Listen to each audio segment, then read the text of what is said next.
తెలంగాణలో BC కులగణనకు time దగ్గర పడింది. అన్ని జిల్లాల్లో ప్రిపరేషన్స్ మొదలయ్యాయి.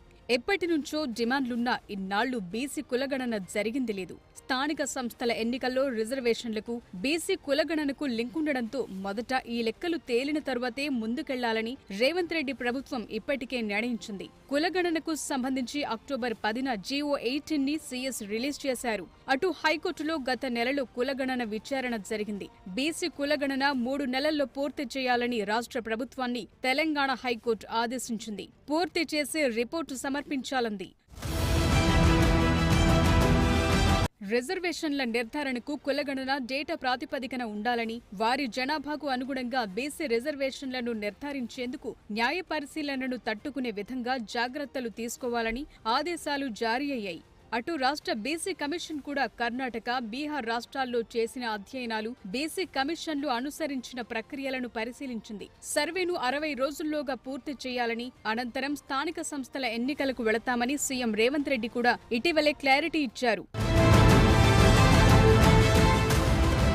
ఈ సర్వే ప్రక్రియ బాధ్యతను నోడల్ విభాగంగా ప్రణాళిక శాఖకు అప్పగించారు. రాష్ట్రంలో ఎస్సీ, ఎస్టీలతో పాటు ఇతర వెనుకబడిన వర్గాలకు సామాజిక, ఆర్థిక, విద్య, ఉపాధి, రాజకీయ అవకాశాలను మెరుగుపరిచేందుకు కుటుంబ సర్వే నిర్వహించాలని ఫిబ్రవరి 4న ముఖ్యమంత్రి రేవంత్ రెడ్డి అధ్యక్షతన జరిగిన కేబినెట్ సమావేశంలో నిర్ణయించారు. ఆ ప్రకారం ఇన్నాళ్లకు జీవో రిలీజ్ అవ్వటం కులగణనకు వేగంగా అడుగులు పడుతున్నాయి.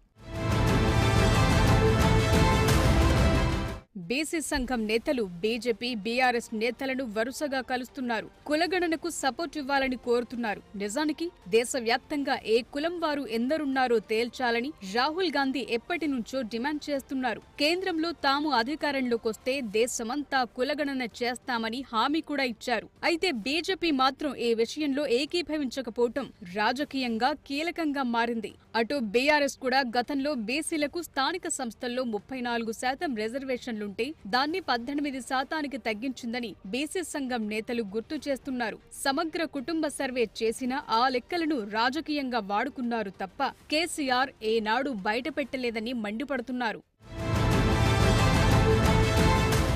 స్థానిక సంస్థల ఎన్నికల్లో బీసీ రిజర్వేషన్ల శాతాన్ని రాష్ట్ర ప్రభుత్వాలే నిర్ణయిస్తాయి. అయితే ఆ రిజర్వేషన్లు నిర్ణయించేందుకు సరైన ప్రాతిపదిక లేదు. కోర్టులు కూడా బీసీల లెక్కలు తేల్చాలని గతంలోనే ఆదేశాలిచ్చాయి. తాజాగా తెలంగాణలో 60 రోజుల్లో కులగణన జరిగి లెక్కలు బయటకొస్తే రాష్ట్ర రాజకీయ ముఖచిత్రం మారుతుందన్న అంచనాలున్నాయి. కోట చుట్టూ కొట్లాటకు దారితీస్తుందా, వెనుకబడిన వర్గాలకు న్యాయం జరుగుతుందా అన్నది కీలకంగా మారుతోంది. 2023 తెలంగాణ ఎన్నికల ముందు బీసీ డిక్లరేషన్ పేరుతో కామారెడ్డిలో సభ పెట్టిన కాంగ్రెస్ పార్టీ బీసీలకు స్థానిక సంస్థల్లో 42% రిజర్వేషన్ ఇస్తామని హామీ ఇచ్చింది. అన్నట్లుగా ఇప్పుడు కులగణన చేపడుతోంది.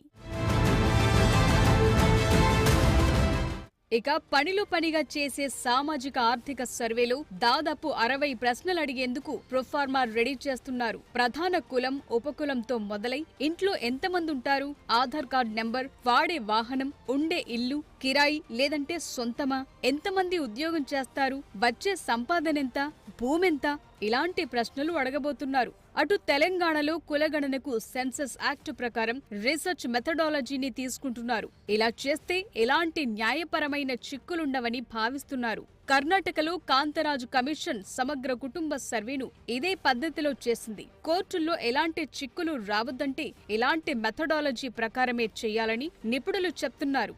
లెక్కలు న్యాయబద్ధంగా చేస్తేనే కోర్టుల్లో ఈ కులాల లెక్కలు నిలబడతాయి.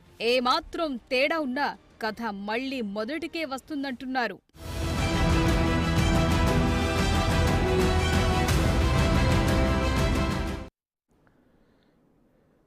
ఇదే అంశంపై మనతో